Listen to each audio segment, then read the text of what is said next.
I remember that day so clearly. It was a sunny afternoon and I finally got to leave the hospital with my newborn son, Oliver. The fresh air outside was such a relief after being stuck in a sterile hospital room for months. My name's Eleanor, but everyone calls me Ellie. At 28, I had just become a mom. It was a tough journey with half my pregnancy spent in the hospital, holding on to hope. As we drove home, I watched Oliver sleeping peacefully in his car seat. My heart was full of love and relief. He was healthy, a miracle after all we'd been through. I couldn't wait for my husband, Daniel, to see us. I imagined a warm welcome, maybe even a little celebration. But reality hit hard when we pulled into the driveway. Daniel's car was there, but so were a few empty beer bottles strewn on the lawn. My stomach knotted. He'd taken time off to celebrate the birth of his son, but this wasn't what I expected. I hesitated at the door, holding Oliver close. "It's okay, Ellie," I told myself. Maybe he's just excited. The door swung open, and there was Daniel, leaning against the frame, a half-empty bottle in his hand. His eyes, usually so warm, now seemed distant, glazed over. "Hey, Ellie, you're back," he slurred, barely glancing at Oliver. "Daniel, I thought we could, I don't know, celebrate together." I tried to sound upbeat, but my voice shook. He looked at me, then really looked, and his face twisted into a sneer. "Celebrate? Look at you, Ellie. You've become a cow." The words hit me like a physical blow. I stood there, stunned, as he chuckled and repeated, "A cow, Ellie, that's what you are." I felt the tears welling up, but I fought them back. "Daniel, you're drunk. You don't mean that." But he just shrugged, still smirking. "Truth hurts, doesn't it? Go put the baby away and clean yourself up. You're a mess." I didn't respond. I couldn't. Holding Oliver tighter, I walked past Daniel and headed straight to our bedroom. The walls of the home we'd built together suddenly felt cold, unwelcoming. I put Oliver in his crib, his tiny hands curling around my finger. Looking at him, I felt a wave of love, but also a crushing sense of despair. That night, as I lay awake listening to Daniel's snores, I told myself it was just the alcohol talking. He'd be better in the morning, I hoped. But deep down, a small voice whispered that maybe, just maybe, the haven I thought I'd return to was shattered beyond repair. Morning came with a ray of hope. Maybe Daniel's hurtful words were just a result of his drunken state. I wanted to believe that. As Oliver cooed in his crib, I made up my mind to start the day anew, leaving the bitterness of last night behind. I heard Daniel in the kitchen. The clinking of dishes and the smell of coffee gave me a sense of normalcy. "Good morning," I said softly as I entered, Oliver cradled in my arms. Daniel was sitting at the table, a cup of coffee in hand. He looked up, and for a second, I saw the man I married. But then his eyes narrowed and the hope I clung to started to crumble. "Morning," he muttered, his voice devoid of warmth. I took a deep breath. "Daniel, about last night. I know you were drunk, but what you said really hurt me." He sighed, running a hand through his hair. "Ellie, I wasn't that drunk." I knew what I was saying. His words felt like a slap. "So you meant it. You think I'm a cow." I couldn't help the quiver in my voice. He shrugged, taking a sip of his coffee. "Well, look at you. You've let yourself go. It's the truth." Tears stung my eyes, but I fought them back. I just had a baby, Daniel. Our baby. My body went through a lot. And now it's over. Time to get back in shape, don't you think? He didn't even look at me as he spoke. I was at a loss for words. This wasn't the man I knew, the one who promised to love and support me through thick and thin.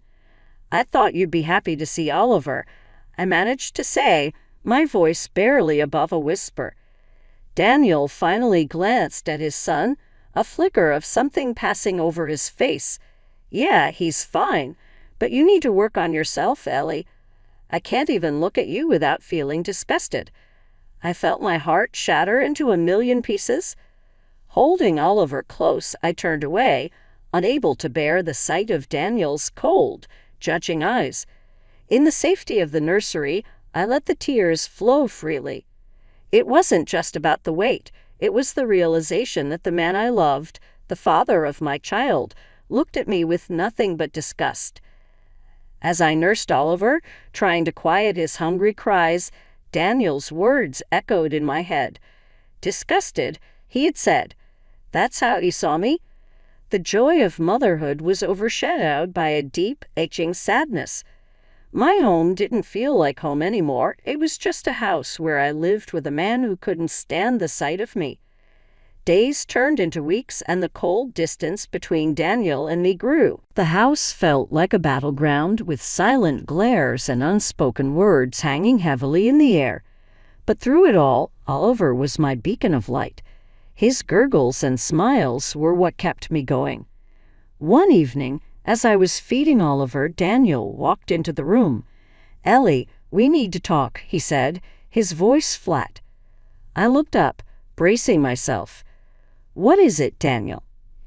He leaned against the door frame, not bothering to hide his discomfort.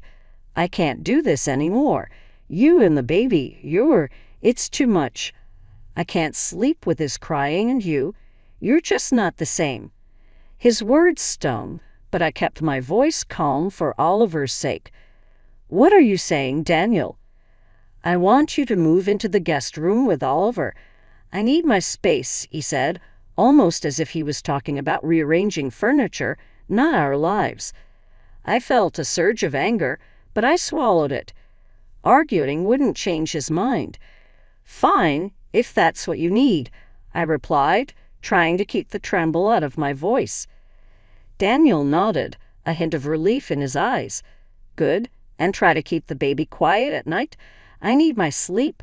As he walked away, leaving me with those cold, dismissive words, I realized that this was my new reality.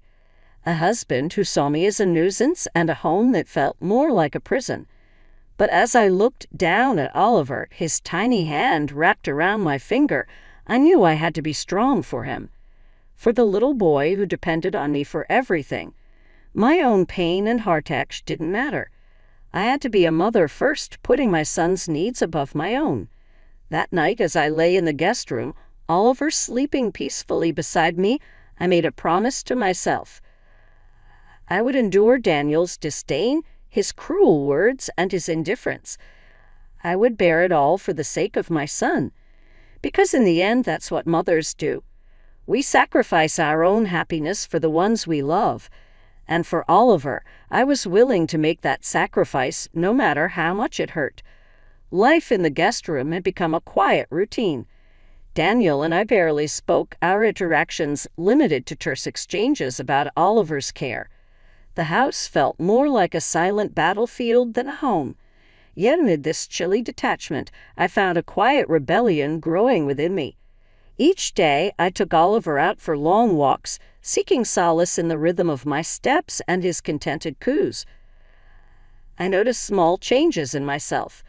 My face seemed a bit slimmer in the mirror, my clothes looser. It wasn't just a physical transformation. Something inside me was shifting too. I started doing push-ups and jumping rope during Oliver's naps.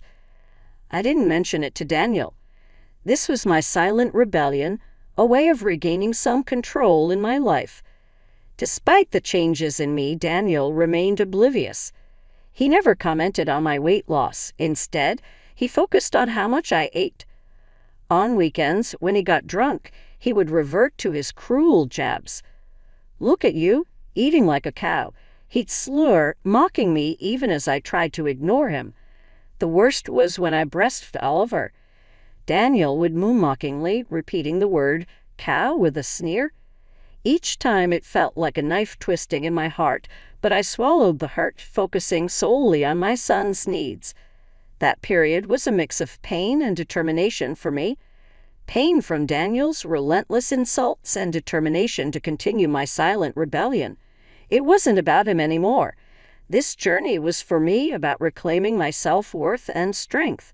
Each night as I lay in bed, I realized that I was walking a path of transformation. I didn't know where it would lead, but I was determined to follow it. For Oliver. For myself. No matter what Daniel said or did, he couldn't take away the progress I was making. Step by step, day by day. A whole year had flown by since Oliver was born. During this time, I had quietly changed. My daily walks and exercises had become a sanctuary. In the mirror, a new version of me stared back, a version I was beginning to respect and love. Daniel's attitude, however, remained unchanged. His hurtful remarks continued, but their impact on me had lessened. I had built a fortress around my heart, focusing solely on my son and my well-being. One afternoon, as I fed Oliver, Daniel sauntered in. "Still on your health mission?" he asked, his voice dripping with disdain. "Yes," I replied calmly. "It's important for me and Oliver." He scoffed and left the room. I sighed, knowing his support was something I could no longer hope for. As Oliver's first birthday neared, I decided to throw a small celebration. I invited our parents, eager to mark this special day. It was also time for me to reveal the extent of my transformation. I chose a beautiful evening dress for the occasion, a stark contrast to the loose clothing I had been hiding in. When the day arrived, the reactions to my new appearance were heartwarming.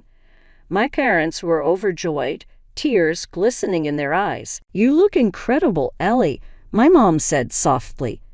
Daniel's parents were equally astonished. "Ellie, you've changed so much," his mother exclaimed. Even Daniel seemed taken aback. His eyes widened as he stammered, "Ellie, you look really good." I thanked them, feeling a surge of pride. This journey was mine, and I'd come so far. The party was a joyous affair, with Oliver basking in the love and attention. As the evening wound down and Oliver drifted to sleep, I gathered our guests. "I have a surprise for everyone," I announced, my heart pounding. "Please don't leave just yet." Curious, they stayed. I took a deep breath and pulled out a small dictaphone. "This," I said, "is something I need to share." With that, I pressed play. As the dictaphone played, the room filled with Daniel's harsh words.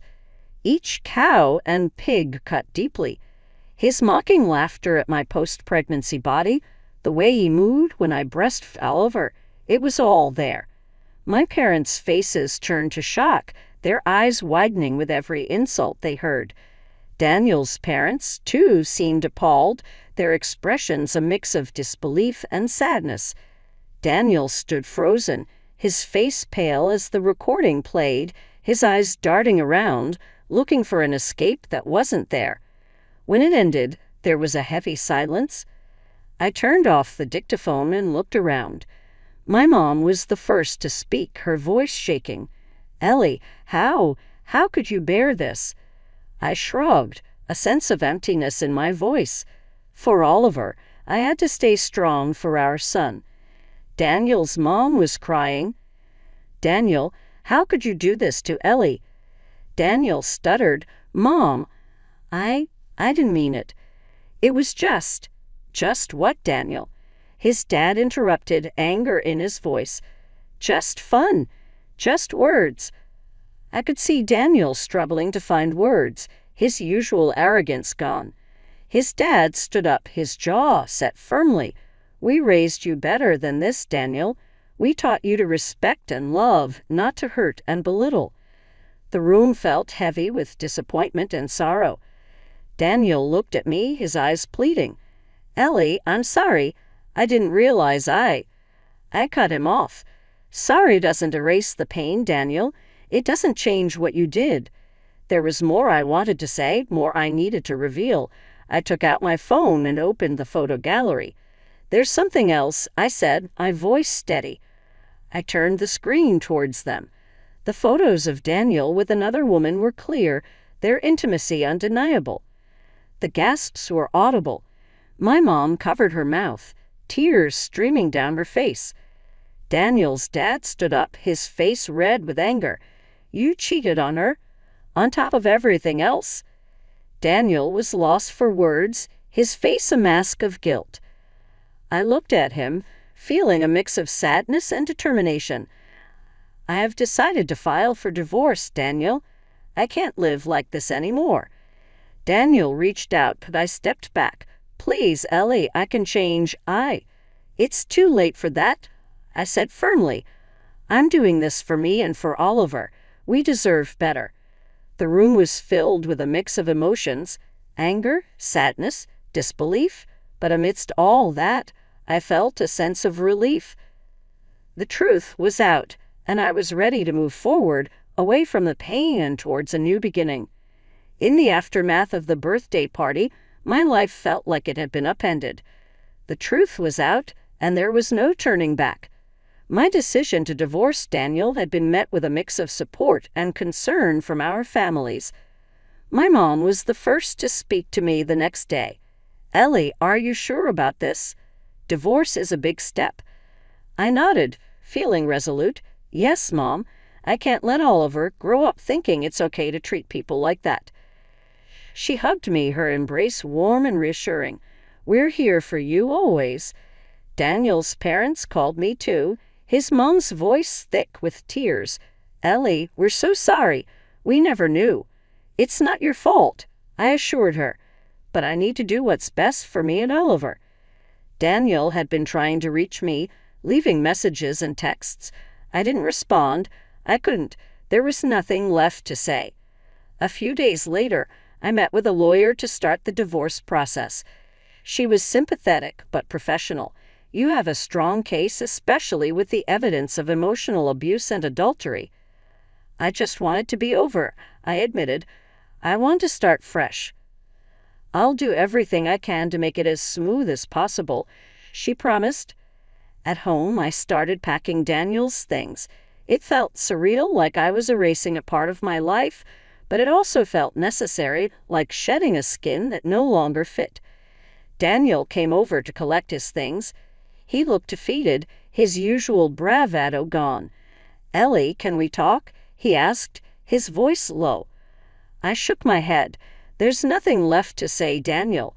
You need to leave." He glanced around at the home we had built together. "I'm sorry, Ellie. I really am." Looked at him, my heart hard. "Sorry doesn't change what you did. It's too late." He nodded, accepting defeat. He picked up his boxes and left, closing the door behind him. In that moment, I felt a strange mix of sadness and relief. A chapter of my life was closing, but a new one was beginning. A chapter where I was in control, where I could build a better future for myself and Oliver. The divorce was finalized a few months later. It was a strange feeling, seeing my marriage reduced to a few papers, but it was also liberating. I was officially free from Daniel's abuse, free to start anew. I moved into a smaller apartment with Oliver. It was cozy, filled with laughter and love. Decorated it with bright colors and framed photos of me and Oliver, our new haven. Mom visited often. One day she brought a cake to celebrate. "To new beginnings," she said, her eyes shining with pride. I smiled, cutting a slice for each of us. "To new beginnings." As Oliver grew, I made sure he knew he was loved. We spent our days exploring parks, reading books, and playing games. He was a happy, curious child, and my heart swelled with love for him. One afternoon, as we played in the park, a woman approached me. "Excuse me, are you Ellie?" I nodded, curious. "Yes, I am." She smiled warmly. "I read your story on Reddit. It inspired me to leave my abusive relationship. Thank you." I was taken aback, touched by her words. "I'm glad my story could help. How are you doing now?" "Much better," she said. "It's been hard, but I'm rebuilding my life." We chatted for a while, sharing our experiences and offering each other support. It was a reminder of how powerful our stories could be, how they could reach and help others. Life wasn't always easy. There were challenges and tough days, but I faced them with a strength I never knew I had. I was no longer the woman who came home from the hospital to a drunken, abusive husband. I was a survivor, a mother, and a beacon of hope for others. I started writing more, sharing my journey on Reddit and other platforms. The responses were overwhelming. People from all over the world reached out, sharing their stories and thanking me for my honesty. One evening, as I put Oliver to bed, he looked up at me with his big, innocent eyes. "Mommy, you're my hero?" My heart melted. "And you're mine, Oliver. Always." After he fell asleep, I sat by his bed, watching him breathe softly. I thought about our journey, the pain and the triumphs. We had come so far. I whispered into the quiet room, "We made it, Oliver. We made it." And in that moment, I knew that no matter what life threw at us, we would face it together, with love and resilience echoing in our hearts.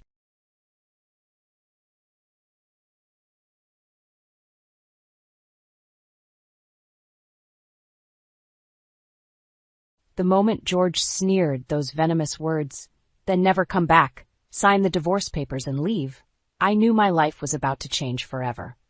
I stood in the opulent living room of the house we shared, a place that never truly felt like home. The walls, once symbols of security, now seemed to close in on me, suffocating me with memories of a marriage that had been nothing but a charade. Reflecting on the years spent with George, I realized how he had skillfully donned a mask of perfection in public, while in private, he was a tyrant. The duality of his character was so profound that it left me questioning my own sanity. George, the charming and successful trader, admired by all, was a facade. The real George was a man who relished in belittling me, his wife, behind closed doors. Our relationship hadn't always been this way. In college, George was the epitome of kindness, his patience seemingly boundless. He wooed me with his gentle demeanor, and before I knew it, I was entranced, agreeing to marry him. It was only after the vows were exchanged that his true nature surfaced, like a predator revealing itself. I became his prey, trapped in a web of emotional abuse and manipulation. Each day was a battle, a struggle to appease a man who seemed impossible to please. His words were like daggers, each one striking deeper than the last. "Hey, what's with that bland food?" he would bark. My apologies and attempts at explanation were met with scorn. "No excuses," he'd snap back. My spirit withered under his constant criticism. I longed to reach out, to share my pain with friends, but George, ever the controller, severed those ties too. He convinced them I was the problem, turning my cries for help into whispers lost in the wind. I once dared to ask George to let me visit my mother's grave. His response was a cold, heartless refusal, stripping away the last shred of humanity I thought he possessed. "Why would you show your face to someone who's already gone?" he scoffed, his eyes not leaving the financial newspaper he was reading. The realization that I was nothing more than an object to him was my breaking point. I demanded a divorce, a plea I thought he would dismiss. Instead, he flung the divorce papers at me with a malicious glee. "Sign these and leave," he commanded. In that moment, I felt a surge of freedom. I signed the papers without a second thought, severing the chains that bound me to George. The divorce was finalized with a swift brutality that mirrored our entire relationship. Leaving the house that had been my prison, I embarked on a journey back to my mother's home, the only place I hoped to find some solace. Little did I know that this decision would lead me to a reunion that would change my life even more dramatically. The dilapidated state of my mother's house was a stark contrast to the life of luxury I had just left. Standing before it, memories of a happier time flooded back. But the nostalgia was interrupted by a sudden thud behind me. Turning around, I saw an elderly man in a gray suit, a face from the past yet unfamiliar. "Are you alive?" he exclaimed, rushing towards me with an urgency that left me baffled. Before I could react, he embraced me, his tears soaking my shoulder. "I heard the news of your death. I couldn't sit still. I finally found you," he sobbed, his voice laden with a lifetime of regret and longing. His embrace, though unexpected, carried the warmth and familiarity of a long-lost connection. "Could it be, Dad?" I whispered, a mixture of hope and disbelief in my voice. He pulled back, his tear-streaked face searching mine for recognition. "Elizabeth? Are you Elizabeth?" he asked, his voice trembling. In that embrace, I felt the echoes of my childhood, the faint memories of a father's love that had been absent for so long. His name was Matthew, my father, who had vanished from my life when I was just a child. As we reconnected, the pieces of my past began to fall into place. Matthew's story unfolded, revealing a man torn away from his family by circumstances beyond his control. He spoke of a love for my mother that never waned, a love that was cut short by forces that pulled him away, leaving a void in both our lives. Sitting in the dusty living room of my childhood home, I shared with him the agonizing years I spent with George. My father listened, his expression a mix of sorrow and simmering anger. "I should have been there for you," he said, his voice heavy with guilt. As I recounted the cruelty and manipulation I endured, Matthew's demeanor shifted from sorrow to resolve. "We can't let him get away with this," he declared, his eyes now reflecting a determination that mirrored my own. It was then that we decided to take action, to seek justice and retribution for the years of suffering I endured at the hands of George. Our plan was simple yet bold. We would gather evidence of George's abuse, both physical and emotional, and expose him for the monster he was. Matthew, with his newfound resolve, was ready to stand by my side, to fight the battle that we both knew was long overdue.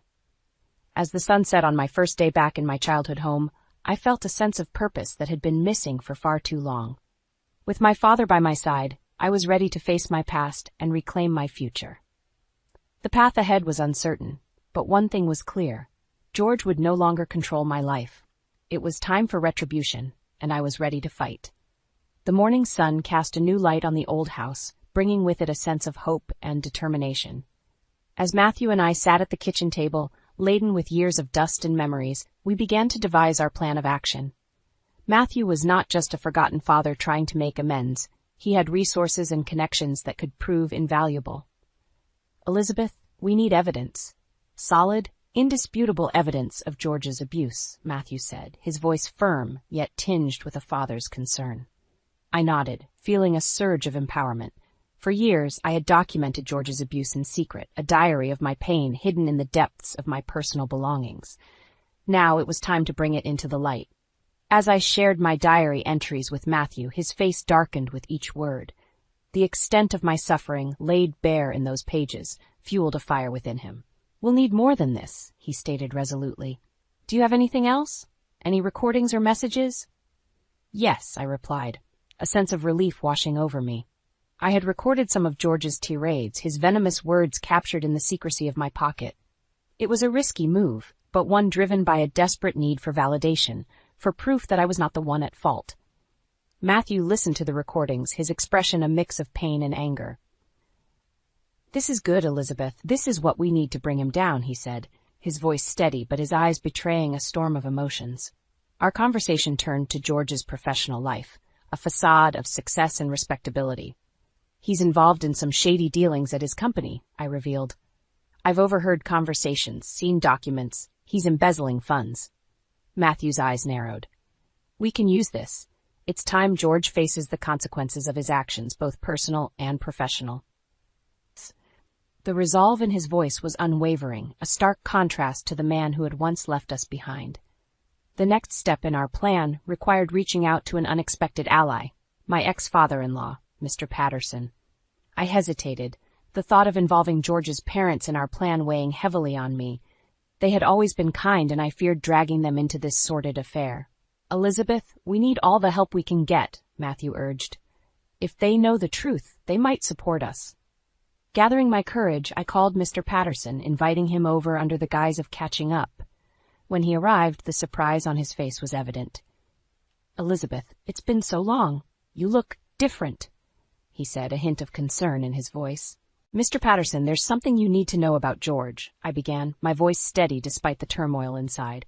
I recounted the years of abuse, the emotional scars that still lingered. Mr. Patterson listened, his expression shifting from shock to anger. "I had no idea. How could George do this?" he exclaimed, his voice shaking with emotion. "And the embezzlement. This is unacceptable. We need to act." With Mr. Patterson on our side, our plan gained momentum. We pooled our resources, gathering more evidence against George. The pieces of the puzzle were coming together, painting a picture of a man who had deceived everyone around him. As we sat together, plotting our next move, I felt a sense of camaraderie, a bond formed through shared adversity. Together we were stronger, united in our quest for justice. The stage was set for a confrontation that would bring George's reign of terror to an end. The time for retribution was at hand, and we were ready to strike. The day of reckoning arrived. We had arranged to meet George at a neutral location, a quiet cafe where there would be witnesses to prevent any outburst from him. Mr. Patterson, Matthew, and I sat at a corner table, awaiting George's arrival with a mix of anticipation and anxiety. George walked in, his arrogance filling the room. Spotting us, he approached with a sneer. "What is this? An intervention?" he mocked, his voice dripping with disdain. "Sit down, George. We need to talk," Mr. Patterson said, his voice stern, devoid of the warmth he once showed his son. George's eyes narrowed suspiciously. "Talk about what? Elizabeth, if this is about more money, you can forget it." "It's not about money, George," I said, my voice calm but firm. "It's about your actions, the abuse and the theft." George laughed, a cold, harsh sound. "Abuse, Elizabeth, you always were dramatic, and theft, you're delusional." I held his gaze, my resolve unwavering. "No, George, I'm not delusional. We have proof." I slid the folder containing the diary entries and recordings across the table. His face paled as he glanced through the documents, his facade beginning to crack. "This is nonsense," he spat, but his voice lacked conviction. Matthew leaned forward, his eyes hard. "We also know about the embezzlement, George. You've been stealing from your company." George's composure shattered. "You can't prove anything?" he hissed. Mr. Patterson interjected. "We can and we will. I can't believe I raised a son who could do such things." The confrontation escalated, with George alternating between denial and bluster. But the evidence was irrefutable. His mask of respectability had slipped, revealing the monster beneath. As we left the cafe, George's parting words were a venomous threat. "You'll regret this," he snarled. But we walked away, united and stronger for having faced him. The path to justice was clear, and George's reign of terror was coming to an end. The aftermath of the confrontation was a whirlwind of activity. With the evidence in hand, we approached George's company with the allegations of embezzlement. The company acted swiftly, launching an internal investigation that corroborated our claims. George was fired, his career in ruins. Simultaneously, I pursued legal action for alimony and damages for the years of abuse. The court proceedings were grueling, but I stood my ground, bolstered by the support of Matthew and Mr. Patterson. The diary and recordings played a crucial role, painting a vivid picture of the life I had endured with George. In the end, justice was served. The court ruled in my favor, granting a substantial settlement that would secure my financial independence. George, now a pariah, faced not only the loss of his career, but also the scorn of those he had deceived. The victory was bittersweet. While I had won my freedom and vindication, the years lost to George's abuse could never be reclaimed. Yet there was a sense of closure, a feeling that a chapter of my life had been conclusively closed. With the legal battles behind me, I turned my focus to rebuilding my life. Matthew and I, now reconciled, decided to renovate my mother's house, transforming it into a home filled with love and memories, free from the shadows of the past. The journey had been long and fraught with pain, but I emerged stronger, with a newfound sense of self and purpose. The scars of the past would always be a part of me, but they no longer defined me. I was ready to start anew, to live a life of my own choosing, unencumbered by the specter of George. The future was mine to shape, and I embraced it with open arms and a hopeful heart. In the tranquil setting of the renovated house, now a haven of peace and new beginnings, I sat with Matthew on the porch, reflecting on our journey. The evening air was filled with the scent of blooming flowers, a testament to the new life we had cultivated. "Elizabeth, do you ever regret it? Confronting George, exposing him?" Matthew asked, his voice tinged with both curiosity and concern. I paused, considering his question. "No, Dad, I don't regret it. It was difficult, but it needed to be done. For too long I let him control my life, my happiness." "No more," I replied, my voice firm, echoing the resolve I felt inside. Matthew nodded, a look of pride crossing his face. "You're strong, Elizabeth, stronger than you ever realized." The conversation shifted to our future plans. I expressed a desire to use my experience to help others who might be suffering in silence. I want to be a voice for those who feel voiceless, to help them find the strength to seek help, I said, my determination clear. Matthew supported my ambition, offering to help in any way he could. Let's do it together, Elizabeth. Let's make a difference. Our plans were interrupted by an unexpected visitor, Mr. Patterson. He arrived with a somber expression, requesting a private word with me. We stepped aside, and he shared news that sent a chill down my spine. Elizabeth, it's about George, he began, his voice heavy. He's spiraling out of control. After losing his job and reputation, he's been seen wandering the streets, shouting your name, blaming you for his downfall. A mix of emotions surged within me, fear, pity, and a lingering anger. I'm sorry to hear that, Mr. Patterson, but he brought this upon himself. His actions, his choices led him here, I responded, my heart heavy, but my resolve unwavering. Mr. Patterson nodded, understanding my stance. I know, Elizabeth. I just thought you should be aware. We're handling it, trying to get him the help he needs. As Mr. Patterson left, I stood there, a sense of finality washing over me. George's downfall was his own doing, a consequence of his actions and choices. While I hoped he would find some semblance of peace, I knew my path lay elsewhere. Turning back to Matthew, I felt a renewed sense of purpose. Our experiences had brought us closer, and together we were embarking on a new chapter, one filled with hope and the promise of making a difference. In the quiet of the evening, as the sun set on the horizon, I realized that this journey had not only been about revenge or justice. It had been a journey of self-discovery, of finding my voice and reclaiming my life. The future was uncertain, but it was mine to shape, and I stepped into it with a heart full of hope and a spirit unbroken.